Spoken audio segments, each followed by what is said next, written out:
Oh, swing and a miss. Now, she won't just limit herself to emu eggs. In fact, any egg will do. And if the egg is small, they pick it up just like the rock. But the emu egg is so large, oh, it's better. This is the only possible way she could ever hope to get inside. Come on, give it a go. Oh, so close. Yeah, I know, I'm close. This is why instinct is so important. Other birds would just get disillusioned. It's under you. You got it?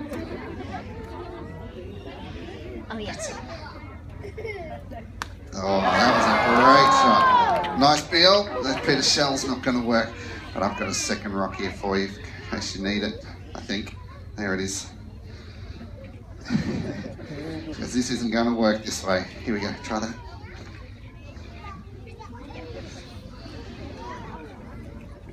Oh, success. Huge crack. I think we'll be in there this time. How about it, Waru?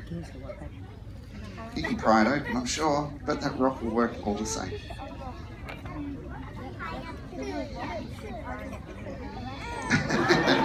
Well, it should. Come on, one more, and I'm sure you'll be in.